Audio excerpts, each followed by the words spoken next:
منیر احمد خاکسار یم د کندهار ولایت اوسېدونکی د ښاروالۍ څخه د ښاروال صاحب څخه ډېره مننه کوم چې زموږ په محل کې راغلل او موږ ته دا د چرې پخوي د خیره سره دا د دې سره به موږ او د محل خلک دا به ټول انشاءالله وساسي الله دې ښاروال صاحب او د ښاروالۍ همکاران ټوله چې زحمتونه کاږي الله دې ټوله وسا کړي رښتیا هم دا چې په کلي او په ښار کې آبادي هر څونه ډېرېږي خلک ورسره وسا کېږي دا چې ښاروالۍ خپل مسؤلیت ادا کړي ولس ته خلکو ته هم پکار دا ده چې هغه د ښاروالۍ کتابچې چې نه لري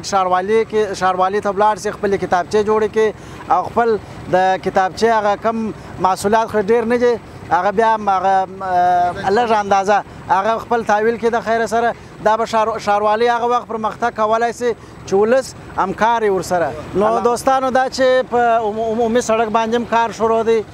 دا کوڅې باندې هم کار شروع دی کوڅه هم پخې عمومي سړک هم پخې تر څنګ یې چرې ورسره جوړي الله دې ښاروال صاحب ته او همکارانو ته عوضونه ورکړي یو جان مننه